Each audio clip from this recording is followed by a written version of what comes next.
Ever wonder how a kid who dodged Latin King beatdowns in the gritty streets of New Jersey ends up taming bath salt raging inmates, leading heart-pounding SWAT rescues of babies from armed barricades, and sniffing out massive narcotics hauls with his elite canine partner? Meet Deputy Mark Oakley Elsaid, an 18-year Florida law enforcement legend who's crushed it from corrections chaos and CERT team riots to Florida highway patrol pursuits, interdiction ops, and working with canine units that can not only track suspects but can force them to give up. From mastering verbal judo to shut down escalating threats, debunking quota myths in the Sunshine State, to building black sand tactical to provide law enforcement with affordable, high-quality swag inspired by the streets. This is his story.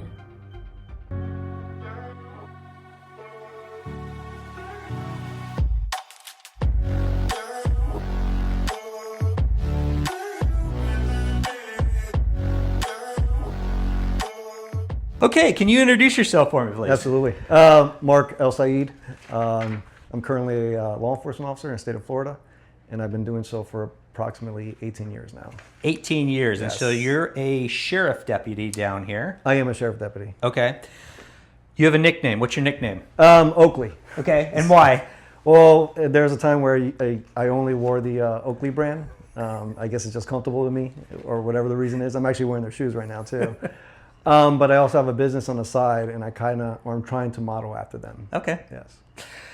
Tell me a little bit about what the state of Florida is all about in terms of the support of law enforcement. If I am up in Seattle, support from community isn't that great. Tell me how it is here in Florida. In the state of Florida, I want to say it's extremely positive. Okay. Because you do get a lot of people that say thank you, even in traffic stops. But the traffic stop in general is based on, your interaction with them. But you do get a lot of people that say, hey, thank you for what you do. Even if you stop them, you're kind of interfering with their day, but they're doing something for that to happen as well. But I do get a lot of positive feedback. And I think in the state of Florida, we're very fortunate for that. Tell me what it takes to become a police officer in the state of Florida. What accreditations do you have to do? So we have to do, there is an academy they have to take. So many hours you have to make, and as well as you have to pass a test at the end. Okay. So you have to pass the academy test, a written test, and then you also have a state test you have to pass.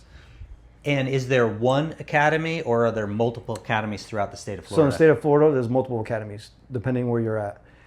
So for me, I went through Department of Corrections first. So we had a CO academy. So it was just strictly corrections officers. And then when I transitioned to law enforcement, I had to take a crossover academy. It's a shorter version. You take their accreditation, you take their class, and now you become law enforcement certified. Now, if I never did that, there is a law enforcement academy I could just take to get the law enforcement certification. Okay. So you started off in corrections. Yes. Tell me about what led you to law enforcement. I mean, what got you to at least corrections? I'm assuming that you wanted to maybe go to a police department, but did you always want to go into law enforcement growing up? No, I didn't, which is the very interesting thing. I really didn't know what I wanted to do as a kid. I grew up in Jersey, so it was a little bit different there. In Jersey, there was, at least the area I was in, was dominated by gangs. And I never went that route, nor did I like it. And I seen the trauma that caused on people's lives. Me personally, my family has had some, I guess, bad interactions where, my mother's vehicle was stolen twice. So when you start seeing things like that happen to your own family, it does affect you as a child. Because to witness my mother having 2 vehicles stolen, it gets overwhelming. Like, why is this happening to her? But unfortunately, it's the place that we grew up in too. Mm-hmm. Particularly where I grew up, there was the Bloods, Latin Kings, and a gang called La Nietas, if I can remember correctly. There was, I did have a mishap where I was asked to join the Latin Kings, and I refused to. So with that encounter, I actually got beat up, just for refusing membership. That's something that also created a deeper fuel in me. But even then, I didn't want to become a cop yet. It wasn't like a notion. Moving forward, I moved to Florida, and in the high school, I had I guess I had too many credits already. So that was a bonus for being a New Jerseyan. So coming down here, I had too many credits, so I had to take a vocational class or schooling, which I did. From there, I would always miss, not always, but there was times where I would get the bus from home to school, but then there was a second bus that took me to the vocational school. And at some points, I would actually miss that bus just because of timing. Luckily, I had my counselor. She was married to the sheriff of that county. I guess I could say their names, but because they're both retired. But she would always get the deputy to drive me to school. I mean, to the vocational school. And that almost like sparked something in me. Like, you know, all these traumas that happened in my past, and now you have the police, you know, helping this little kid out just because they can. That almost gave me interest to become a cop. And then further down the road, as I matured, I started looking into law enforcement. So prior to that, when you were growing up in New Jersey, did you have any negative interaction with police officers? No, I never really had any negative interactions. A lot of them were positive because a lot of the street cops would just, I guess, shoot a conversation with you. Okay. A very open one. I don't remember too many of the conversations, but I don't remember them ever being negative. Okay. But no, they were good. And I think I reflect back on that too, and it created a positive outlook for me. Can you pinpoint about when it was? Was it high school or so that you decided, hey, maybe law enforcement is the way for me to go? I think it was my freshman year in high school here. Again, just that cop taking me to school. For some reason, it just sparked something in me. I remember the feeling. I just don't remember what the conversation was exactly. And then from there, and also my teacher in high school also became a cop. I'll say his name. He's actually a great person, Luke Arnold. So from there, that kind of created a positive role model for me, and that drove me into being a police officer. So once you graduated from high school, what was the approach? If you wanted to be a police officer, did you start applying everywhere? What happened? So it's funny. The only thing I ever really saw was the troopers around. So I went to some troop station, and there was a guy named Dan Hinton. He actually passed away. We ended up being in a better relationship after, but I remember I went down to the station. I was like, hey, what do I have to do to become a cop? And he's like, go join the military first. And I was like, there gotta be something else in that. Like, it didn't seem right to me. Or not, it's not that it's wrong. And that's the last I saw of him then. And for some reason I was exploring. I just didn't know how to explore, where to explore, because I just didn't know. So I ended up applying for Department of Corrections in the state of Florida, which was a crazy experience, and I'll talk about that too. But from there I applied. You actually work as a CO without being certified yet, so you're just there. How old are you when you start doing that? Geez, that's a good question. Maybe 22, 23. Okay. Yeah, I'm not good with numbers anymore. The longer I'm in law enforcement, the more I want to forget. But yeah, so I'm in the Department of Corrections. I start working there. They give you a shirt, they give you a uniform, and an OC can, and handcuffs, I think. Yeah, they give you handcuffs. But I still didn't know what to do. I was literally just piggybacking off of what the other officers were doing. And it's funny, come to find out, there's something called field training officer. So you have a field training program. I didn't know what field training was in the DOC. And I'm not talking bad about them. It was a different time back then. I'm sure they've progressed beyond that. But my sergeant one day says, hey, Mark, just so you know, this is not the way you're supposed to be trained. You're supposed to have a field training situation. And unfortunately, you haven't been given that. So this is what you're dealt with. What? Just because they didn't have enough people? It could have been, I want to say it was the manpower, yes. And it was very scary because I didn't know what that meant. Not until I progressed through my career with other agencies. Like, when I first became a corrections officer at another county agency, you go through an actual field training situation. I'm like, oh, this is what he meant. So I had no idea. Again, it was my first foot into law enforcement, per se. And it was a very extreme one because there was moments there where I put myself in situations that I didn't know any better. So as a corrections officer, one officer has to stay in the officer dome, which has, a surrounding window to look at every tier. and then the other officer has to go down each hallway, just do it like a little check. But even then, we were tasked with actually inspecting cells. Now, looking back, the problem with that is, even though you have an officer watching from the officer dome, you're by yourself walking down these tiers. Not just that, now you're by yourself actually walking into a cell block. So now you're out of view. Looking back, that's really stupid. But given the time then, that's what you were asked to do. So at that moment, I started going through this inmate's property, looking for contraband, and then I ended up finding some a manifesto, Latin King Manifesto. It's basically like either their prayer book or their rule book or something to that nature. Two of them actually came to the threshold of the cell door and said, "You're gonna give me that back."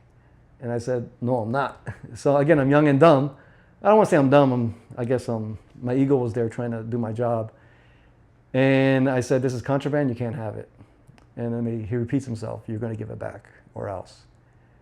And I just held on to that book and I said, "No, it's contraband." Luckily, out of nowhere, there was a sergeant that came and said, "Let's talk about this downstairs." I'm glad he was there because I probably would have got beat up, because there was officers before me that have been physically beat up. We went downstairs. The sergeant had a good rapport with the inmate. He ended up giving back the manifesto, the book, but the inmate still got in trouble for, I don't remember what the actual discipline was. But at the end of the day, he saved my ass. So and that was one where I knew I couldn't get out of. Looking back now, I'm in a cell with two other big guys. Like, what do I do now? Yeah, so can you look back on it? You're 23, 22 years old. Was it just you have that invincibility at that age, or you just didn't know any better, or did you think you could really handle yourself in those situations? I want to say I didn't know any better, because I never foresee that situation happening. You know, the education wasn't there, the training wasn't there. Like, I'm in a cell now. Okay, the fear factor hasn't really set in yet. But now when two people come at the cell, the threshold, you know, threatening you, I'm like, oh, what do I do now? And in my mind, I'm thinking like, I'm gonna walk through these guys somehow. But then the reality is that will never happen. So it definitely didn't know any better. My ego was there a little bit, because at some point I'm a corrections officer, like I'm doing my job, and I didn't want to give up that step. Yeah. And I think that was one thing I was facing mentally, don't give up your ground. Could have I, or should have I given it up then? I would look, the older me says yes. It's safer that way, because again, it's a piece of paper. It's not worth the fight. You know, you can always come back and get it later. But again, I wasn't tactful at the time. My verbal judo wasn't there. My first year as a corrections officer. So I definitely learned from that experience. So when you refer to verbal judo, can you kind of explain to the audience what that is? I think just verbal judo as a whole, it's knowing your geographic area. Like, so if I'm talking to an inmate, or even someone in a traffic stop, I'll go to a traffic stop because that's more recent. People are already amped up sometimes. They're already scared. They're already, you catch them speeding. I didn't speed. They're going to say that. That's fine, you know. But I'm not there to challenge the person either, because I get it. They're coming home from work. Maybe they had an argument with the wife. Like, you never know what that person's dealing with in their life.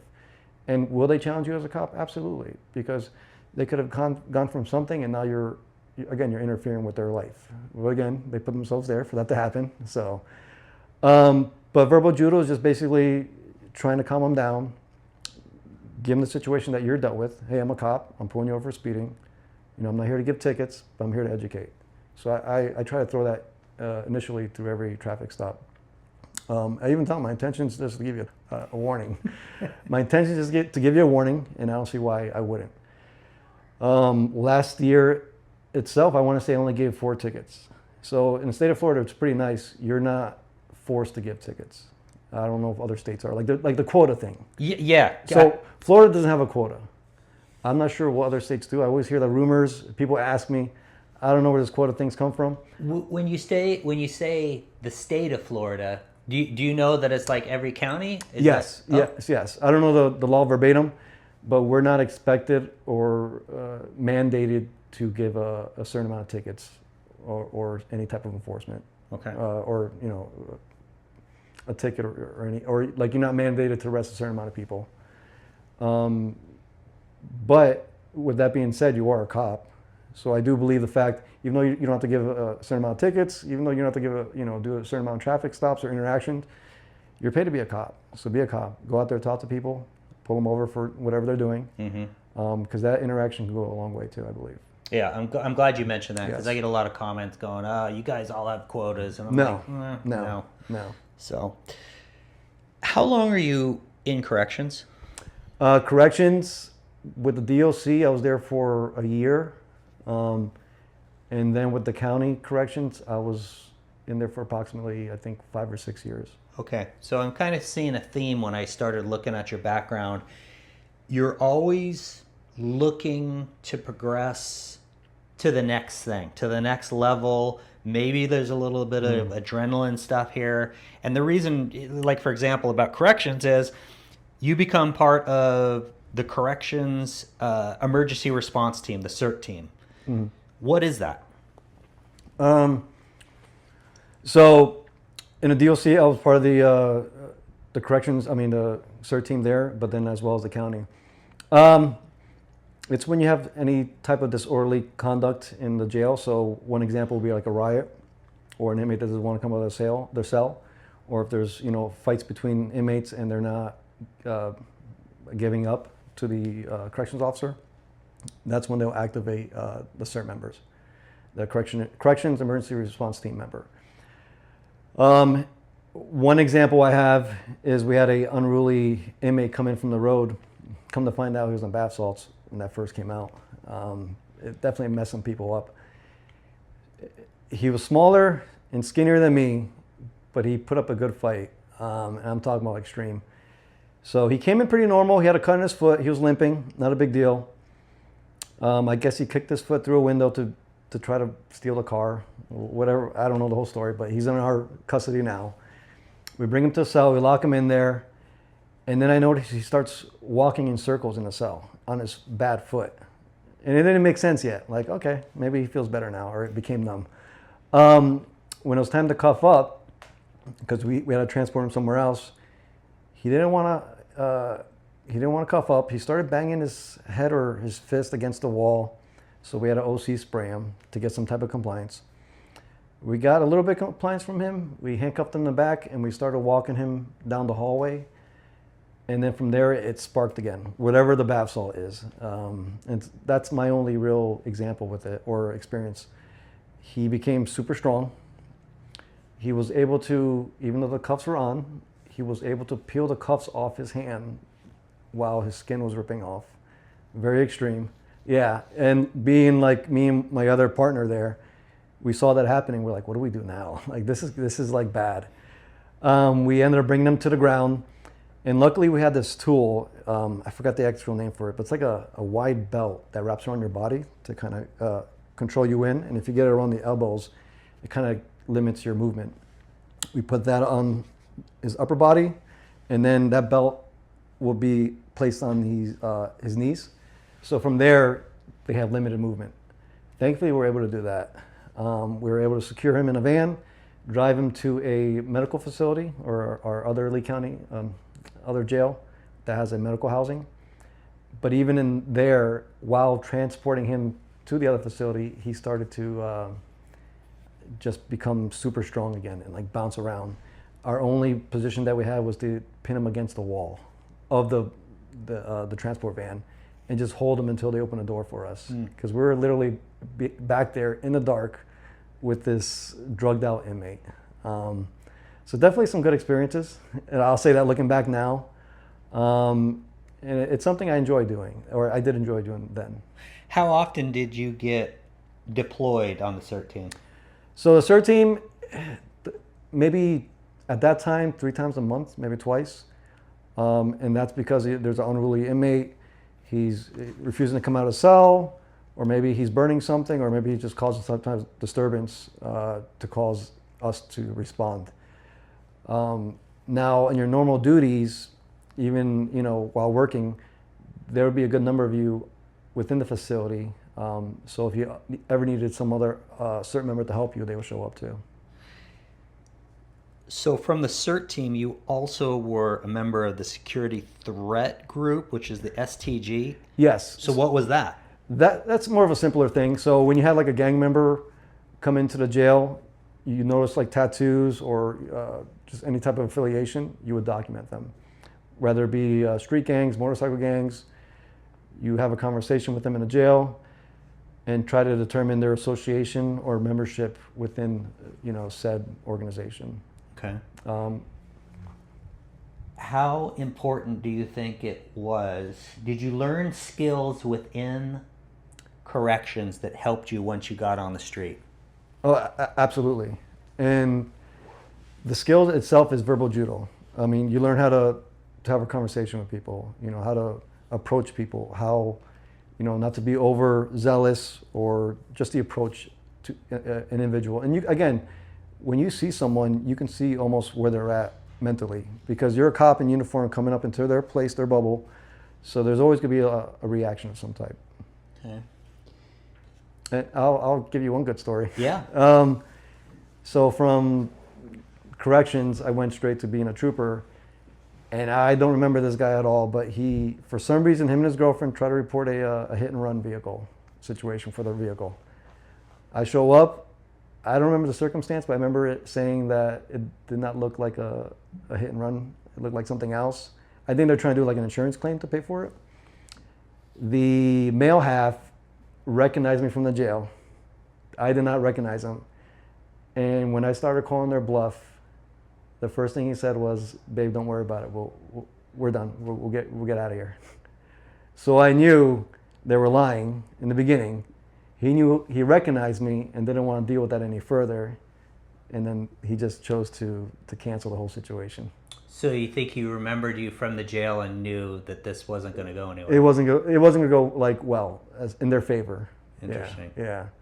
So I took it as an advantage. Okay, like he already knows who I am, and I did not recognize him at all. Wow. But he recognized who I was. He didn't seem like a negative contact with him, but just not something that was worth the time dealing with. Yeah. So a lot of guys spend their whole career in corrections, but you didn't end up doing that. Why did you go become a trooper?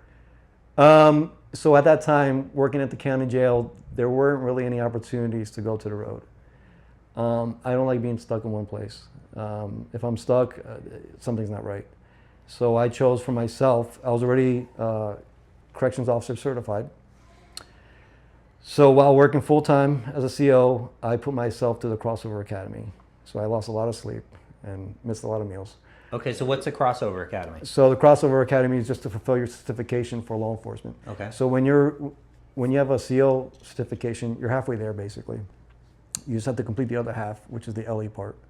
So they offer a Crossover Academy, which I was able to do, complete, and then I became certified. But even then, I was just trying to show my initiative. Like, hey, I can do this myself. I paid for it myself. I don't need anybody's help. I never did. But unfortunately, the agency themselves were not pushing for anybody to go to the road. So that's when I applied for Florida Highway Patrol. Florida Highway Patrol, give me an idea. Obviously it's changed probably a lot since you were there. It has, yes. When you got hired on, well, what part of Florida did you become a trooper in? Fort Myers, so Troop F. Okay, so Yes. Troop F. Give me an idea of how much area that you guys cover and where is your nearest backup? So Troop F covers, if I remember correctly, Port Charlotte, which is the county north of us, Hendry, the county east of us, Lee County, where we're in right now, and then south, which is Collier. So a lot of counties to cover. At one given time, you might have 3 troopers. In a good day, 3 troopers. And that's what it was. I mean, it wasn't like a big, squad or anything. Yeah. So with 3 troopers, depending on how good you were with the other person, or if you guys like to work together, you either could be close or you could be separate. Luckily, during my time, when the shifts were right, we stayed pretty close. We almost like picked areas to kind of move around in, or we had like a conversation before going on shift. But there were times I was by myself. So then, God forbid, I did need backup, I would have to call the county. And, depending on where the county is doing or, what calls for service they have going on, if they're busy, hopefully not a major incident, that would be your backup. So even then, my verbal judo, whatever you want to call it, has exceeded itself because I had to do a lot of things by myself. And I learned to be a cop without backup. Yeah, so I see the counties that you're talking about don't strike me as very populated. So let's just say, on average, you make a stop, you need backup.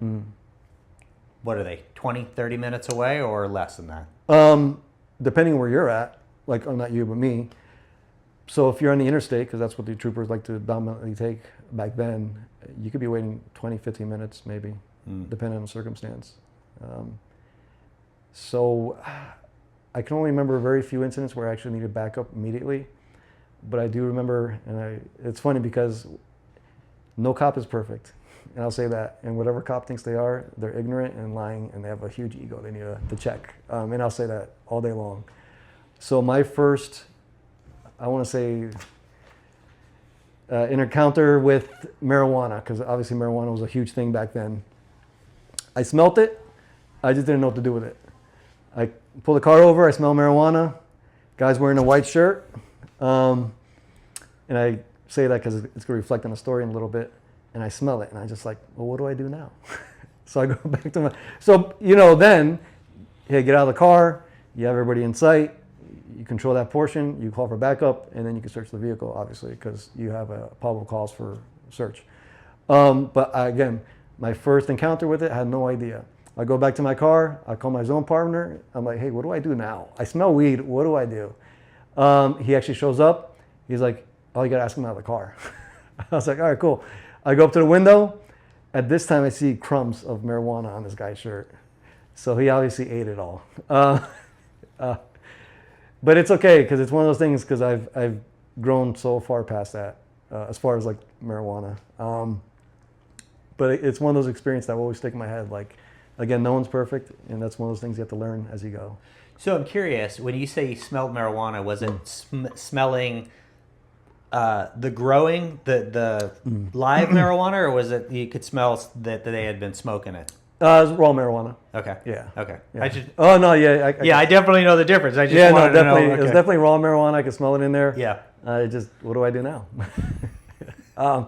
I've grown past that, but I do like to say that experience because, especially talking to a lot of newer guys, they look at you with all your experience. They're like, "Wow, this guy's done so much." Yeah. I'm not capable of that, and I guess what I'm trying to articulate is the fact I was there before too, where I wasn't as good as I was then, that I am now. But at some point, there's mistakes that were made, and that's what I've grown to be a better cop. I don't want to make you do math, but when you get on the road with the troopers, how old are you? Do you remember? Maybe 28, no, 27, 28 maybe. Okay, 27, 28. Yeah. Do you go through an FTO program with them? Yes, you do. Okay. Yes. So at least you got that. I did. And I got to say, the Florida Highway Patrol Academy, because even though I was certified law enforcement, they have their own law enforcement academy that you have to participate in. But if you're already certified, you have to piggyback on the back end of that academy. So then they have their Florida Highway Patrol Advanced Academy. Okay. And that's just all the practical stuff. Driving courses, firearms, radar, breath test operator, DUI, anything you would have to deal with in a live law enforcement situation. And a lot of PT. It was like a little boot camp. Yeah. Okay. And you hadn't really been through an academy before per se, right? Not that style. Okay. So the only thing that comes close to it is Department of Corrections. They did have like a little boot camp academy, which I appreciated. There was PT, very regimented, very strict. There was a guy, the coordinator's name was Michael King. He actually just retired. He's a great guy. But it's funny because he was my coordinator in Department of Corrections, especially the academy portion of it. And then when I went to go join the county, he actually joined behind me. Or not behind me, but at the same time. Yeah. But that was also very regimented. But Florida Highway Patrol, their academy, I really appreciated going through it because it did prepare you. And unfortunately, the local academies that we had, they're not really that militant. I don't want to say militant, that could be a harsh word, but it wasn't really regimented towards PT. The structure wasn't there as much. Yeah. When you get, if you can remember, when you get on patrol, you're off your FTO program, and you are by yourself for the first time. Yes. Can you remember that? I do remember the first day. Yes. Okay. How was it? Are you scared? Are you nervous? Are you excited? What is it? It was all the above. I mean, 'cause I'm like, what do I do now? You know, this is like, it all depends on me. And I was pretty confident when pulling cars over, which surprises me because again, it's something new and I wasn't really sure about it, but I did very well at it. The part that I had to break through was the actual communication with the people, like, why am I pulling you over? Which that didn't take too long to figure out either. But definitely excited. And I remember even thinking, like, I want my first traffic stop to be, there's that law where you can't smoke in a car with kids. And I've always hated that. Like, people that smoke in cars with kids, they don't have a choice. Now you're put in that position. And I remember thinking, like, that's going to be my first traffic stop. And it never really was. It became everything else, you know, no seatbelt, failure to maintain lane, just everything else other than what I really wanted. So then question that I had for you mentioned this earlier about other law enforcement in the state of Florida. How about with the troopers? Did you have a quota there? No, we didn't have a quota. What was your primary responsibility then? What were the troopers out there to do? Traffic enforcement and DUIs. Okay. That's what they expected. Okay. Did you like giving tickets? No, I didn't. Now, even though I didn't like giving tickets, I can't say that it's wrong if you get a ticket. And that's what I explain to people too. Like, if a cop deems it necessary to give you a ticket, it's for a reason. You know, and I can't dictate that situation. And that's why I tell them, don't expect, if you do the same thing again, to get a break. Because this is a break. Take it for what it's worth. But if the next cop pulls you over for doing the same thing and you get a ticket, don't be mad at the cop. You know, be thankful for me for giving you a warning. I get it. But don't be mad at another cop for giving you a ticket. So as a general rule, you issued a lot of warnings then. I do. I have, yes. Okay. What did you like to do most as a trooper? So it's funny because that Dan Hinton person that I told you about in the beginning of my law enforcement, or before I became a corrections officer, I ended up meeting him again because he was in that troop. He just had a different position. His position was a criminal enforcement or criminal interdiction unit officer.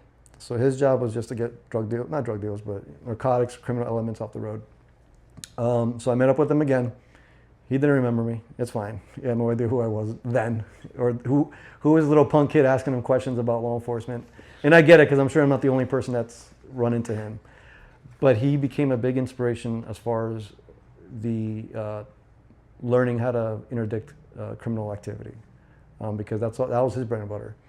He shared videos, he shared interviews, taught me what to look for. So he was another mentor in my law enforcement career.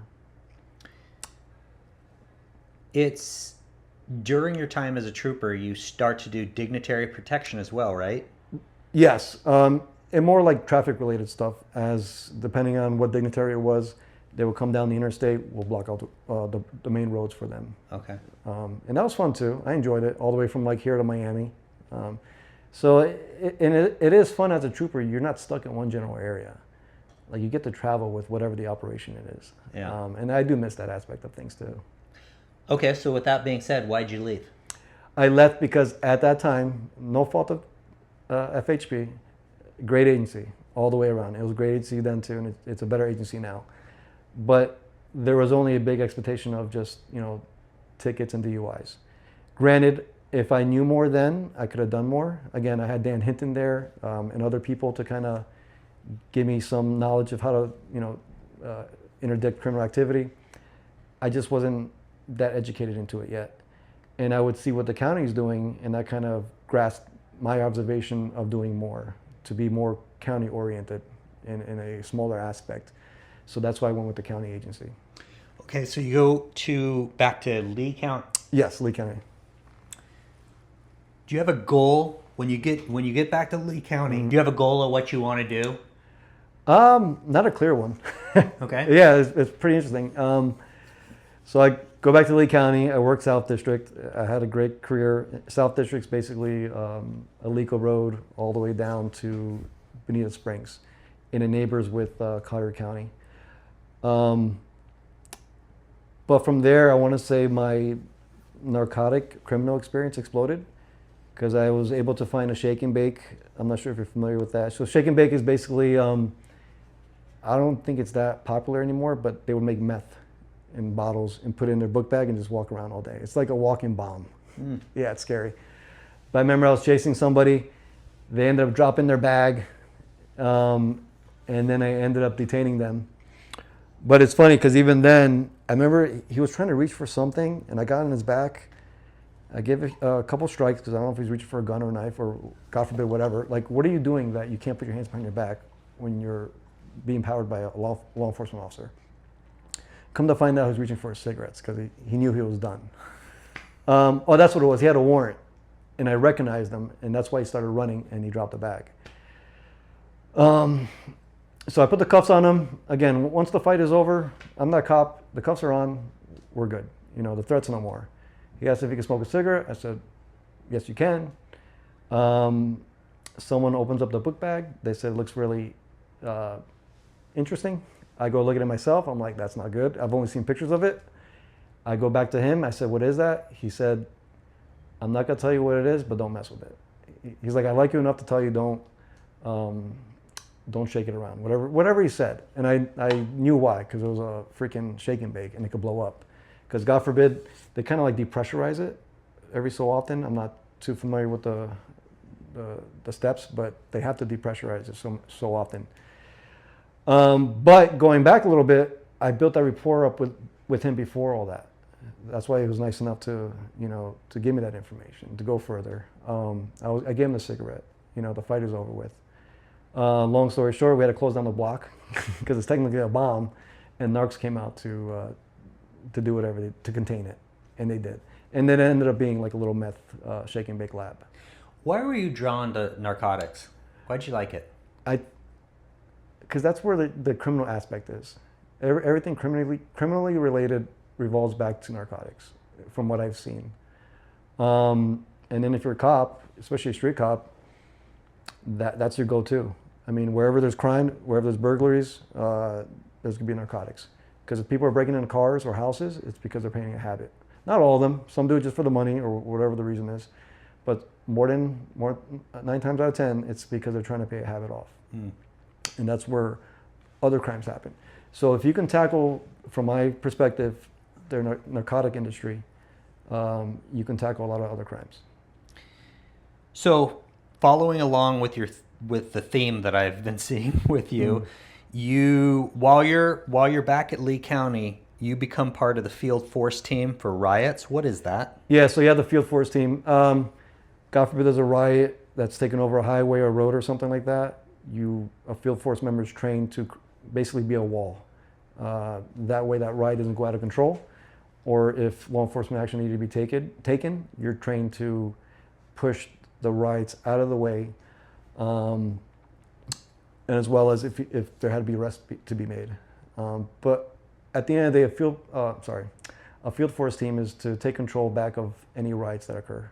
Did you ever get deployed? We never got deployed, but we were always on standby. So when Trump was was running for president, we were on standby just in case riots did occur. Okay. How long are you with Lee County before you end up going to the SWAT team? And why did you go to the SWAT team? I want to say either 3 or 4 years. Okay. 3 years maybe. And why did you do it? I was looking for the bigger picture. So I saw the SWAT team as something that, they're going after this house that has, they had search warrants on there because there's big time drug dealers in there, there's guns in there, there's everything that you can imagine that, is bad for the community. And that's why the SWAT team gets deployed. Or God forbid there's a hostage situation or a barricade. These are the people that are tasked and trained, and especially the training. I mean, if anybody can do it, I would recommend going to a SWAT team because that training that you take from that will take you so much further, not just on the SWAT team, but on the road. How often did you train as a SWAT team? SWAT team, we trained every other week. Okay. I think you need more than that, to be honest with you. But that was what was allowed to us.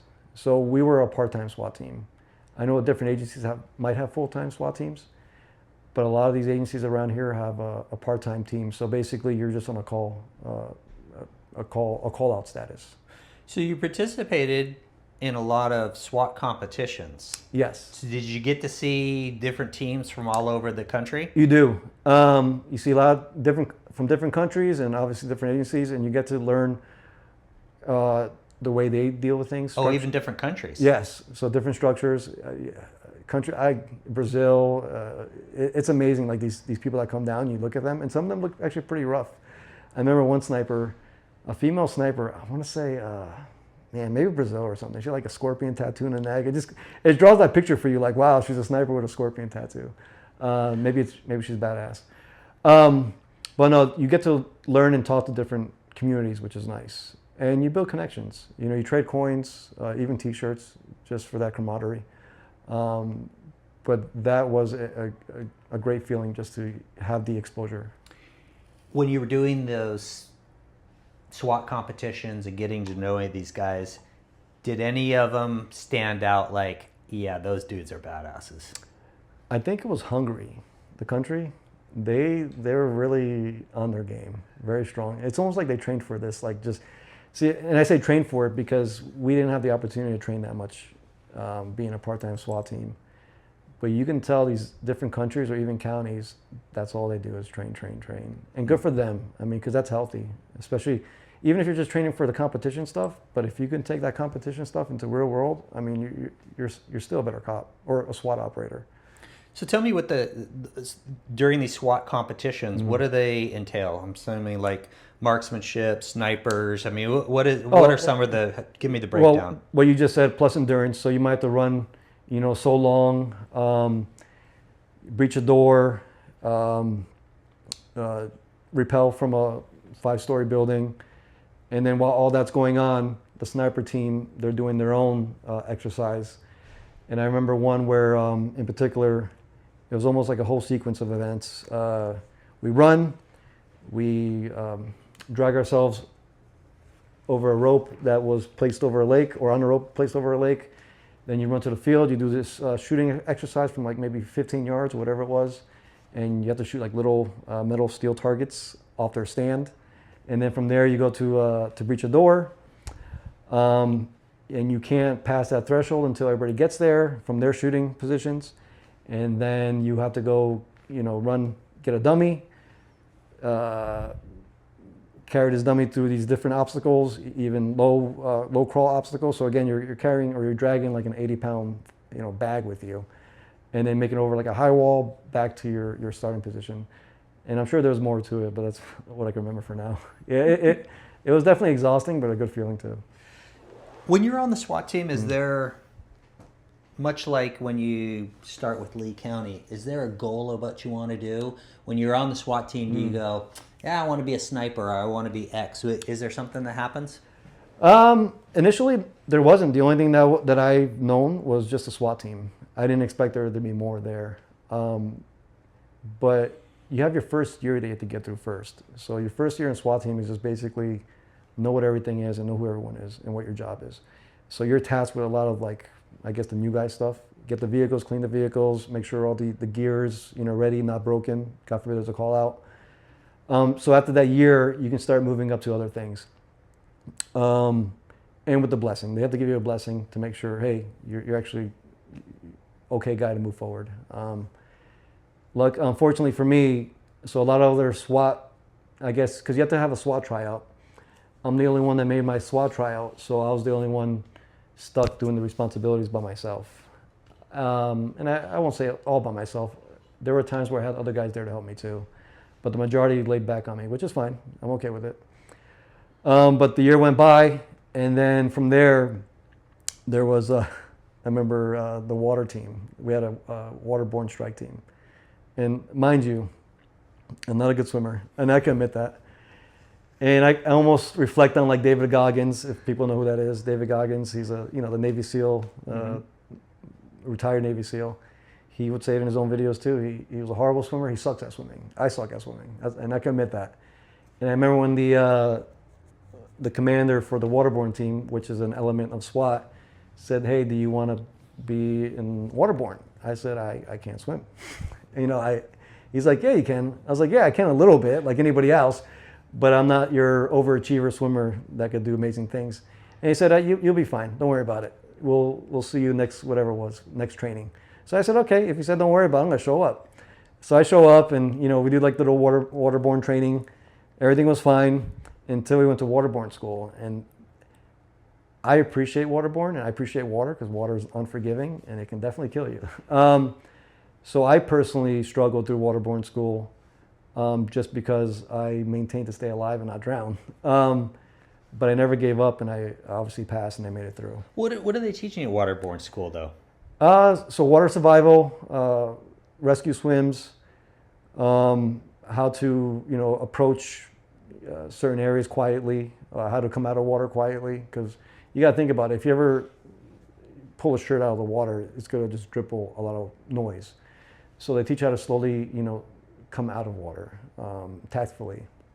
How to, board onto boats or docks on a very tactful way, how to use ropes to do so, because you can't really carry a ladder with you. We boarded these big ships, because we were in West Palm at the time.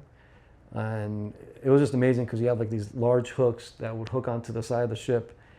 And now you have like a loose ladder just swaying. So you have to make sure that you get onto this boat or attach yourself to the ladder at a moment's time, because you have water swells now. So the one thing you also have to be careful is if the swell is down and you start climbing, the boat's going to swell back up or rise back up and it's going to smack you. So you have to approach the ladder at the highest swell, grab onto the ladder, and then the boat goes down. So not all of it is just about tactic, it's about safety too. And that's why I appreciate the class. And I appreciate water because it's unforgiving. And that was it was a great class, great people, and I had some great partnerships that I still have friends with now. I envision training for the Waterborne unit. You're getting did you have Navy SEALs or other experts come in to say, hey, this is how you should do X? We didn't have Navy SEALs, but we did have, I guess, experienced experts in the field. Okay. Yes. Okay. When you're on the SWAT team, you go to this Waterborne unit as well. But then you're on, I thought it was interesting, you called it the energetic breaching team. So yes, it comes from the term explosive breaching. Okay. They wanted to change the name just because of the fact explosive breaching sounds too intimidating or I guess mean, I don't know. But in different aspects of the world, they still use the word explosive. So at the end of the day, energetic is still explosive. It's just a term energetic. So even explosive themselves isn't energetic. It's energy being used the way you want it to. So in our form of fashion, explosive breaching, that's energy being used to open up a door. Okay. So to breach the door. We even cut holes through walls. So we'll make these charges powerful enough to make a nice shaped square or whatever the shape needed to look inside a room. And the idea about that is because a bad guy, like a place like this, they expect you to come through the door. If you can create a hole through a wall, you're creating a huge diversion. And depending on the operation skill or what's needed, that hole in the wall could create a big diversion. You have guns in now, and then they come through the door and do whatever's needed. Is it you're with Lee County when Yes. you start to be a K9 unit as well, right? I am, yes. Okay. Yes. So, look, you go to the field force team, you're going to SWAT, you're going to energetic breaching, you're doing the Waterborne. Why do you want to become a K9 unit? Okay, so that's interesting. So SWAT was great. I still was on SWAT. But the thing about SWAT was it was an on-call basis. I just feel like I could have done more. And the other thing with SWAT too is, it's on call, you get to the scene, and now you're waiting for something for the events to unfold. Which, a lot of them are dramatic. It could be dramatic or just nothing happens. Now with K9, the scene is, it's happening now. You have to make the choice, you have to make the decision to act, and everything you do is based on your training and ability and experience. And you're doing it with man's best friend, a dog. So just imagine you're putting your trust behind this tool that is locating the bad guy for you, or even locating a kid, because that's what we use them for too, to search and rescue. But a lot of times it was for some deployment of a felony suspect that did something violent, and now it's up to your dog to locate that person with you hanging on a leash. So it's just the skill set. The skill set itself is just extraordinary versus any other thing I learned in law enforcement. So I always think about a dog in multiple different things. Like I think of a dog with a discipline as a bite dog. I think of a dog as a narcotics dog. I think of the dogs as a search dog. Did you have a dog that could do all of those? So Canine Cairo was an apprehension dog, a narcotic dog. And I say a search dog, but at the time I was also given a bloodhound. So I primarily used the bloodhound for searching. Oh, so you had two dogs. Yes. So, but at the same time, the apprehension dog can also be used for searching, which I did before the bloodhound. Now, the only downside is you have to be extra cautious with the bite dog because you don't know, if someone, let's just say a missing person falls in the woods or has a diabetic issue, now they're passed out in the bushes somewhere. You have to make sure the dog doesn't go in and bite that person because that's what they're trained to do. To bite not the unknown, but bite what could be concealed away from you. So that was the only fear factor, which I never had a bad bite, so I'm happy about that. But I'm grateful I had the bloodhound because that eliminated that liability to happen. And then the bloodhound picks up the rest as far as like search and rescue or God forbid like a missing kid or something. I would guess that you kind of like dogs. That's why you got into it, right? I do. I love dogs, yes. When you had two dogs, when you had a bite dog and a bloodhound, did they live with you? They did, yes. Both of them? They did, yes. Did the dogs get along? Oh, they got along very well. Yeah, they played outside. It was fine. Yeah. How about, and I didn't ask you this, you have any kids? I do. Did you ever worry about the dogs around those kids? No. So the bite dog wasn't really roaming freely without me being there. Okay. So the only time I was out of the cage is if I was there to, observe it. That's one thing we don't want too much of because, God forbid, an accidental bite with a family member. You don't want that at all. Right. You can trust a dog all day long, but, God forbid, the kid or a family member did something to cause a dog to bite them. That's something you can't prevent, someone else's actions. So the dog was usually or only out when I was around. How much training did you have to go through to be a canine handler? So the canine school itself is required of 480 hours. We did 500 hours. And then plus that, every week we did maybe 16 hours of training. And that's not including my own personal training. So even though you do your training with the trainer, you got to take it upon yourself to also do your own training daily if you want.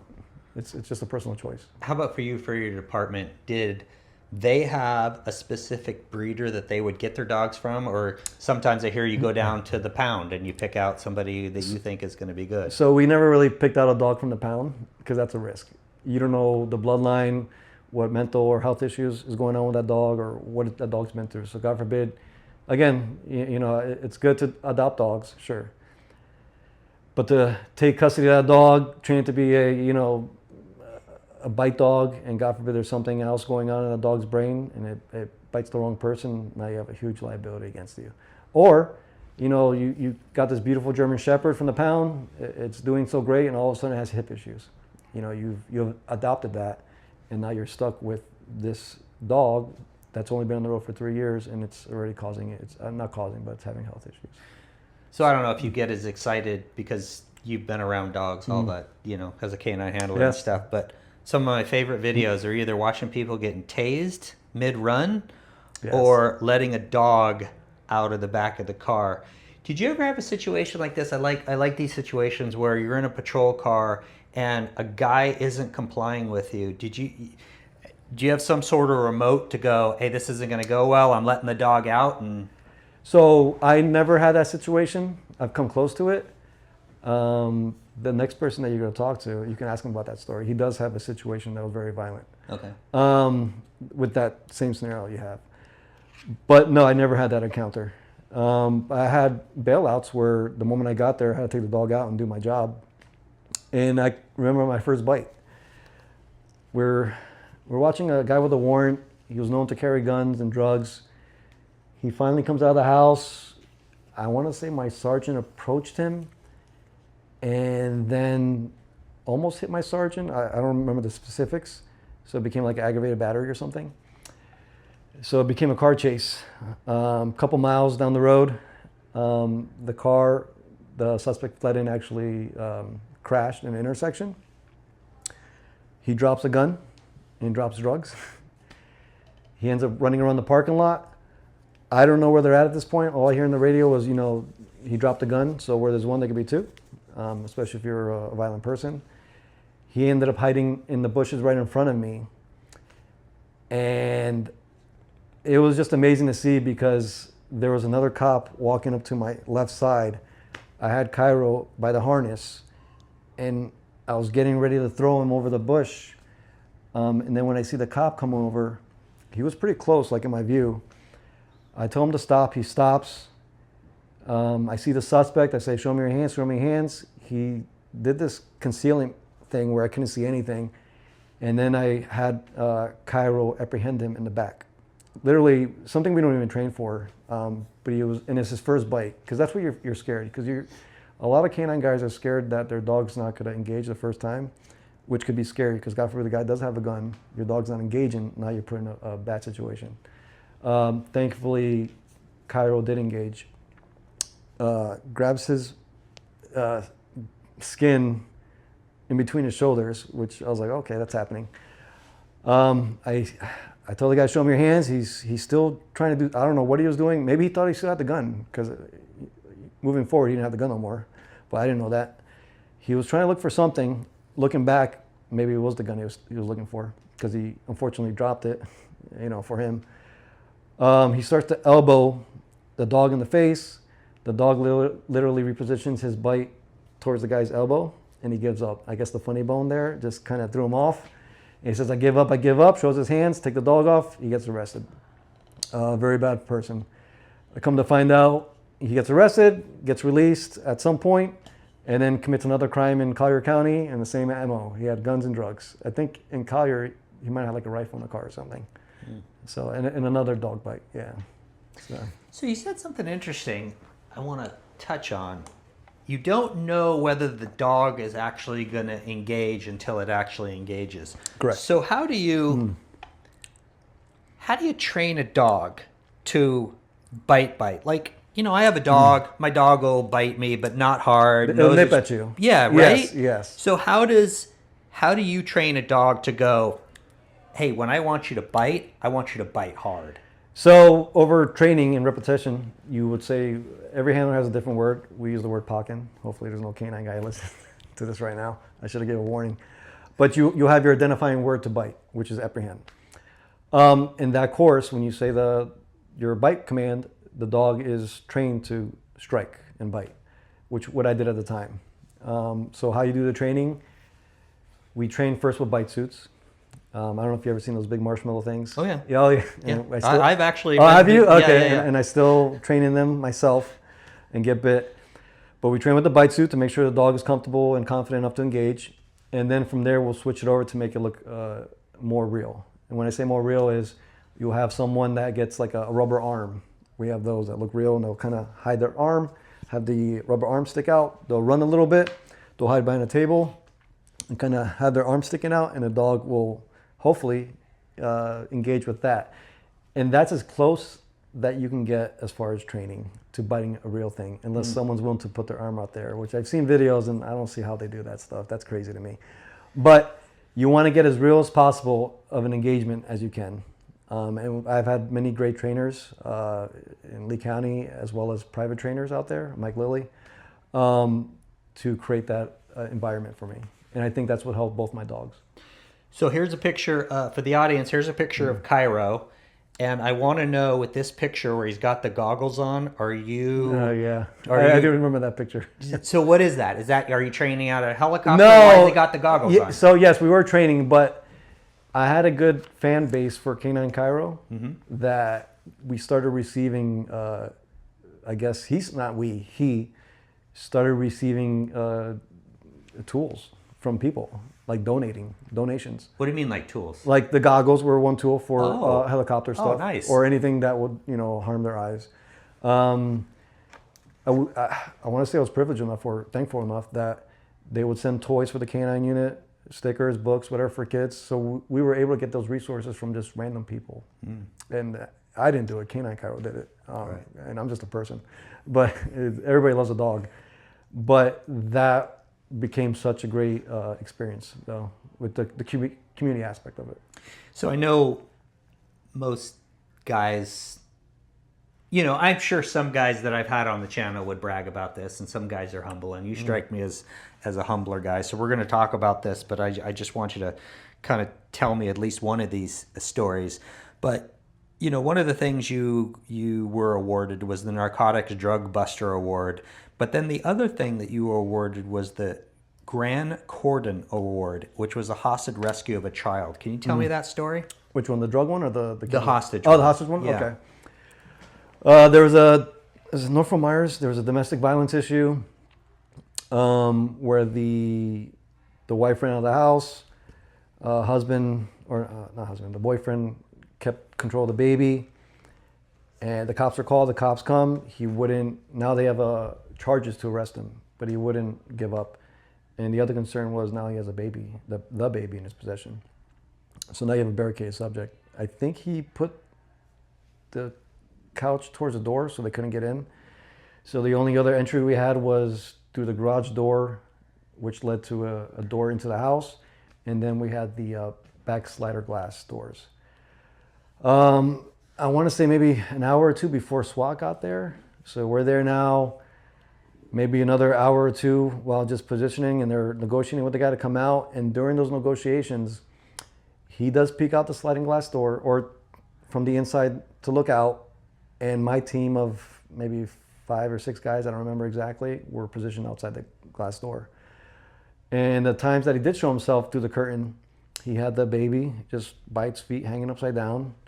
And every time he would make confrontation with us or yell at us, he would bang on the glass door, and you would see the baby's body and at times head even slamming against the glass door. So it's scary. But then, you have another risk now. Do you wait for him to put the baby down? You obviously can't make entry now because he's holding the baby, by the feet. So if we make entry or agitate him, the baby falls down and dies, or whatever injury. That's the last thing you want. So now we're just buying time. He's doing the same thing over and over again. It's dark in the house, but you can see like a baby chair because it's the kitchen that we're looking at. There's a seating area for the baby, like a high chair. At one time, he puts the baby in the chair. We're like, okay, this is our timing now. We have a breacher with a halogen to break the glass so it all breaks down. The team leader at the time pulled a pin on a DD, a banger. It just bangs. It's a 9-banger, so it literally makes 9 explosive noises. So like a flashbang. Yeah, a device to... A diversionary device. Right, yes. and sorry, I'm going to make you go back and explain this because we want to make sure that people know what you're talking about. Yes. A halogen? Oh, yeah, okay. It's a steel tool, and there's a flat end, and then there's like a pointy end. And this tool itself, just like any window or glass, if you were to strike a corner of a glass frame, it should help shatter the glass as far as the stress. And if it doesn't do it, you strike it, and then you kind of rip up to the side or down to just break the glass apart. Okay. The reason why you can't hit in the middle, because it's not gonna work. Yeah. For other reasons. So, and it's funny because this team leader eventually has this 9-banger in his hand, pulls the pin, and now the guy picks up the baby again. So now he's stuck holding this device in his hand, which is not going to cook yet because he still has the pin on it. I mean the clamp, I forget what you call it. But he's holding it so it doesn't go off. And I want to say maybe like 40 minutes later now, he finally puts the baby back in the chair. And that's when we make our moment. The SWAT member strikes the glass window, tears it up, it breaks down. Me and one other person, we make entry. The team leader drops the 9-banger, so all you hear is the banging noise in the background, so you have a diversion now. By the time we made it in there, again, very chaotic, but controlled. It's dark. We go in there with our flashlights on the weapons. We go straight to the baby seat, and the baby's not there no more. We're like, holy shit, what's happening? We kind of look around. We end up looking towards the ground. He actually came out at some point, wherever he was at, and he grabbed the baby again. So now it's kind of scary. But he was in a position where he grabbed the baby and fell straight to his back, and he was just stuck in this position. So it's pretty obvious to see that he was in a OODA loop. You familiar with that term, OODA loop? So if other people don't know, it's when your brain can't catch up to the events occurring, right? So with the noise, the glass breaking, cops or SWAT team members making entry, looking for something, yelling, hey, show me your hands, because we don't know where he's at. He was able to grab the baby, fell to his back, and you can just tell he was stuck in this position of like disbelief, because his eyes are wide open, looking straight up towards the sky. I get cover.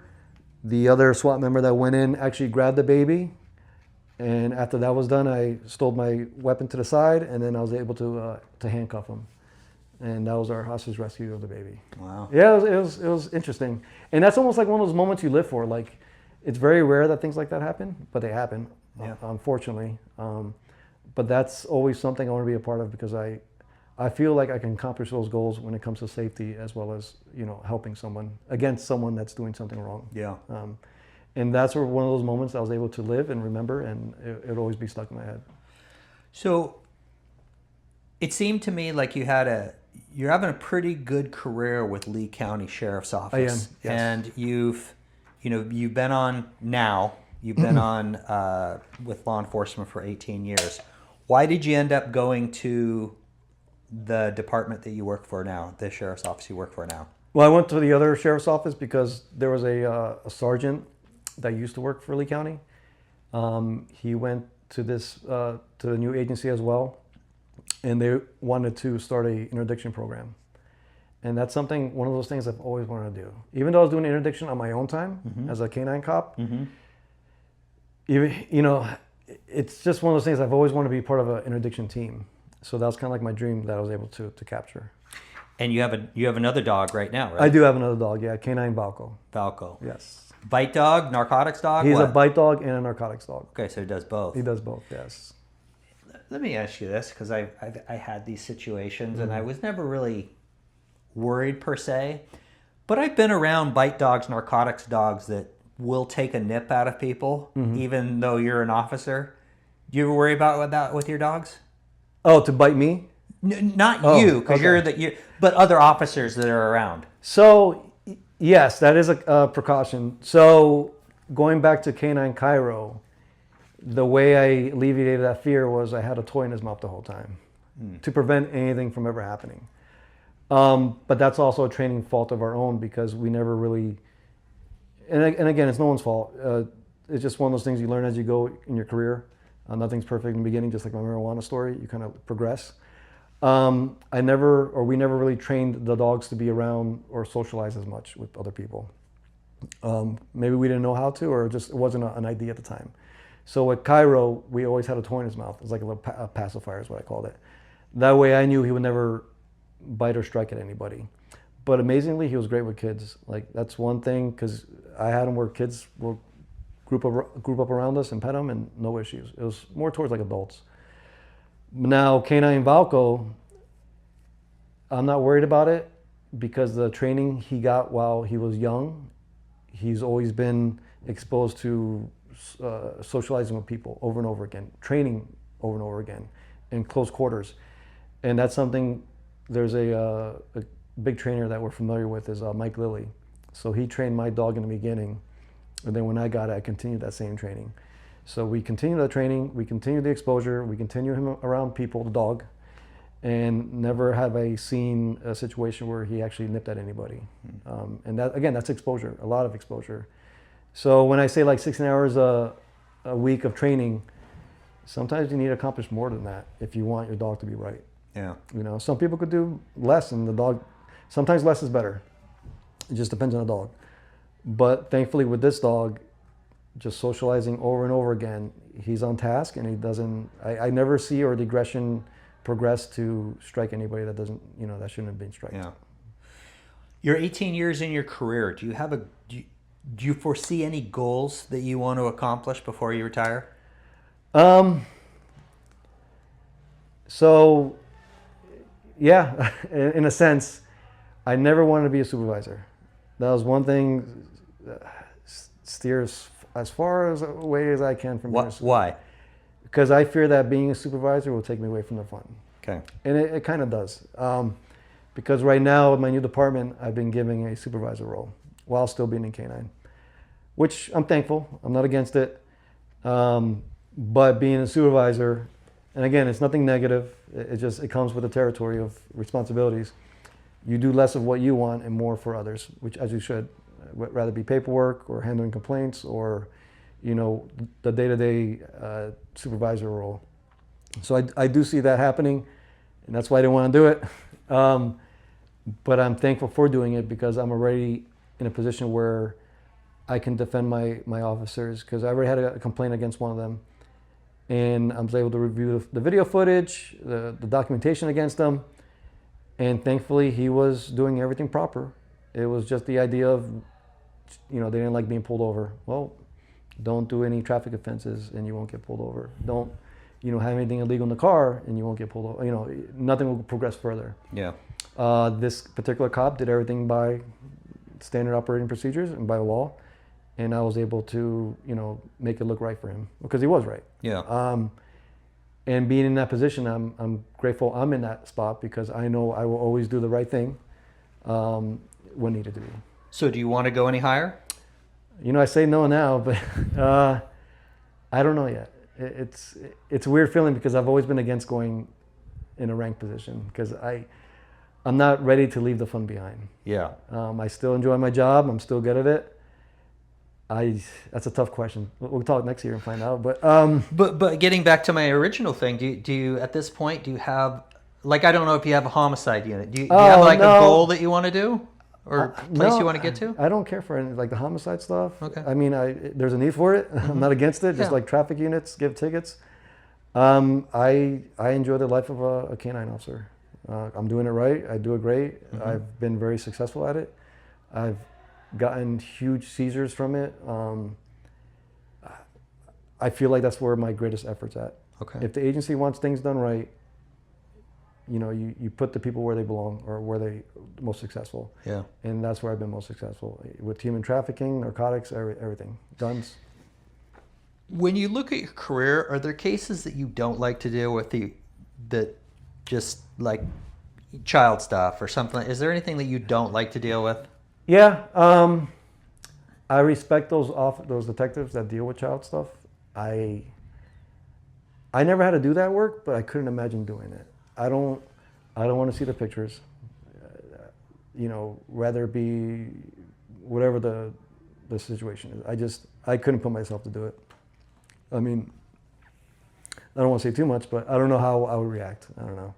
I feel, especially being a child, you don't have a choice in your life sometimes. Because, obviously an adult can overpower a kid. And for a kid to be put in that situation, it's almost angry, I guess. And I don't want to be in that situation. Yeah. Or to be investigating it because I maybe wouldn't have a clear thought. I don't know. How about this? When you were with corrections, the trooper, Lee County, and then with the officer you're with now, how did they deal with traumatic events? Did you get enough support? Are you getting, you go to counseling? How is it down the state of Florida? That's a very good question. So with Lee County, there are a lot of traumatic events, but there was never any debrief on what the event was. And that's unfortunate. And I wish law enforcement agencies would do more. That I could say, because there's not. You see a dead body, you see, a shooting where there's dead people, and what every cop is going to say is they're all going to say they're okay. It's an ego thing, and I get it. But should there be something in place that makes sure the officer is ready for the next step? Yes. But I don't think there is.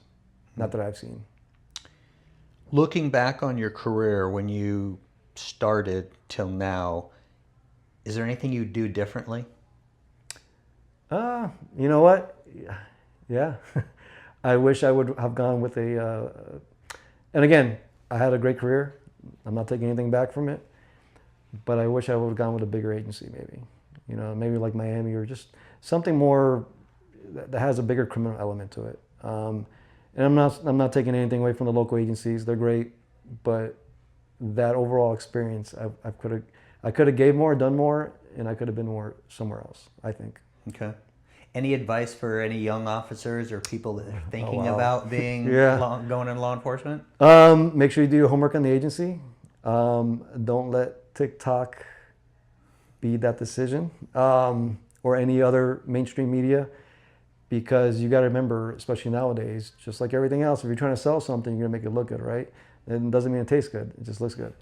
So you definitely have to do your homework, do the ride-alongs, talk to a lot of people. Don't be quick to jump to an agency.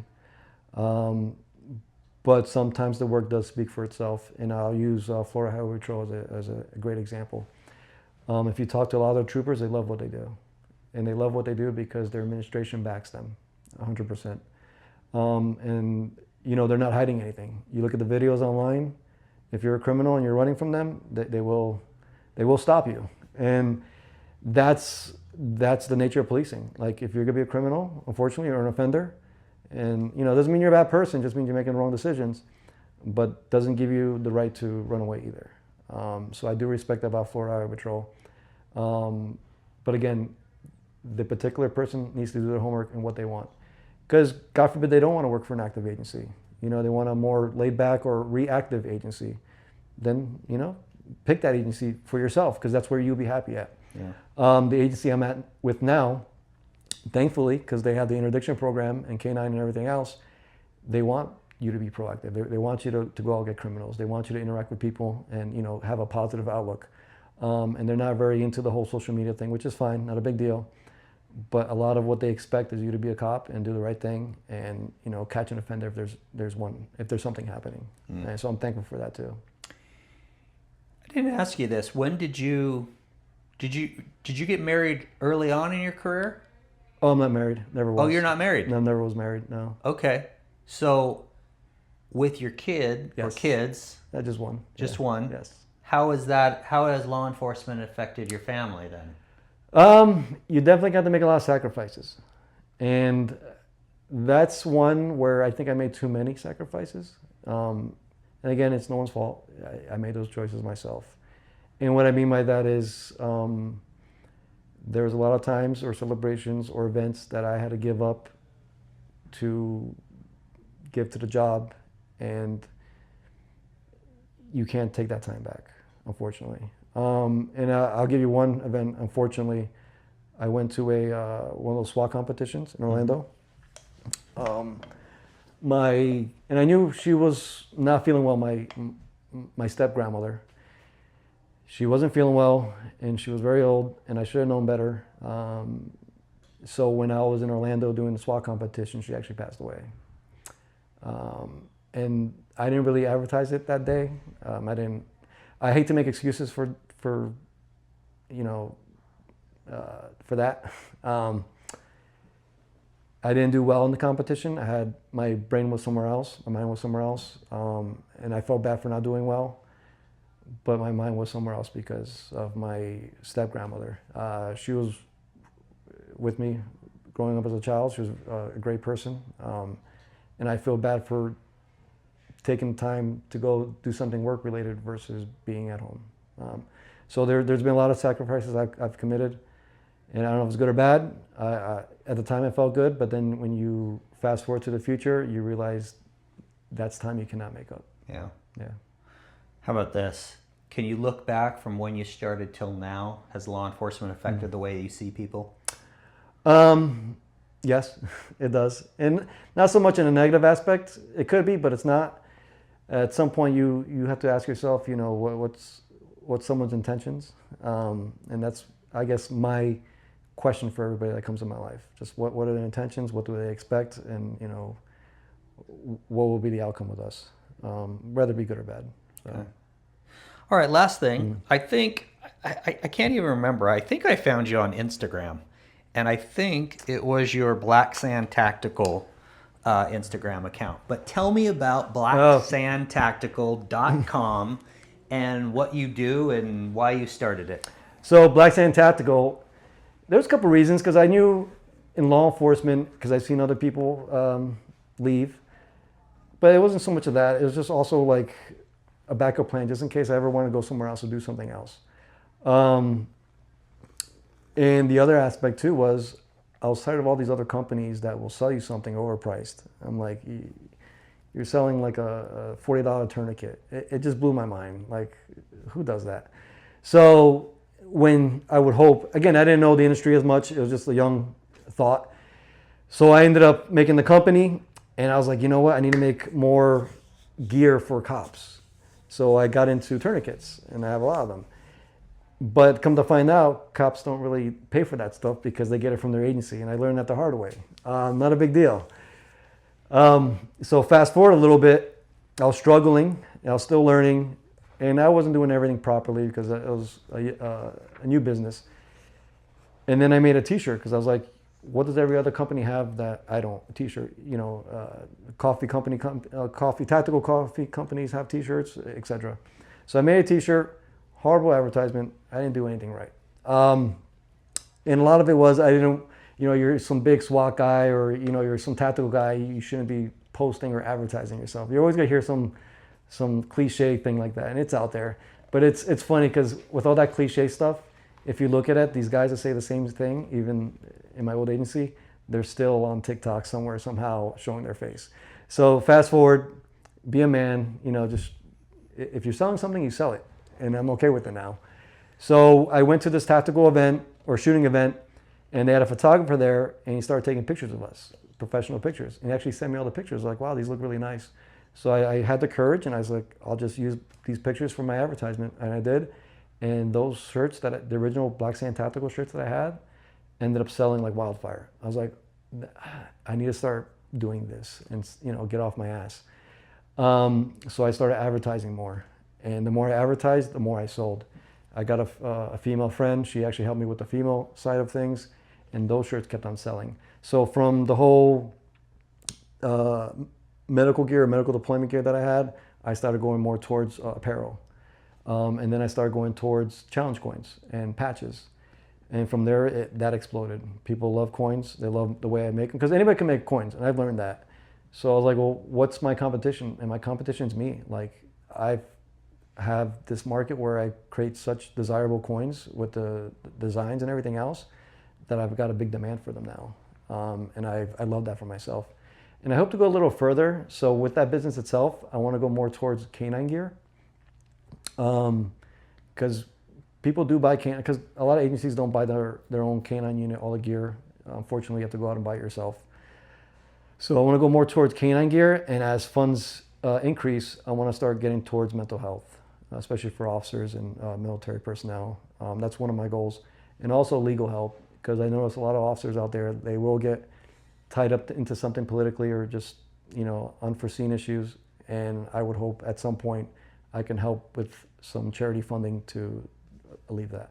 Yeah, that's my end goal, my long-term goal. I tell you what, you got some cool designs. I like your t-shirts. You got hats. I mean, not often do I go on a site and go, hey, those are actually, are actually kind of cool. I want to make it, not overdo it, because a lot of these t-shirt companies, they throw 100 shirts out there, and it's just overwhelming sometimes, or too much. And the only difference, I don't want to say the only difference, but there's local companies that advertise patriotism and all this other patriotic stuff, and if you look at the person advertising it, they've done nothing for their county or their country, and not saying they don't have, they should, but they haven't done anything at all. So I guess one example in a recent event I've seen is Charlie Clerk. Unfortunately, he passed, but I noticed a lot of people have taken advantage of that situation too, with t-shirts. And they're putting his name on everything, and they're saying, hey, I advertise freedom and this and that. And reality is to me, I could be wrong, but they're just making money off of name. Yeah. And that's what I don't want to be or ever be. Yeah. And I'll even put this out there. My own competitor that I perceive to be a competitor, because that's who I'm trying to role model after, is Oakley, the company. And I hope to become as big as them one day, because that's something I was wearing first, quality shirt. And I'll advertise a different company. I'm not scared of it. I'm not a hater. But I hope to make the same quality as them or better. And that's something I role model after. Good. Yeah. Mark, I'm glad I made it down here. Thank you for the interview. Really definitely. appreciate it. Thank you. All right. It was awesome. Take care. All right, bud.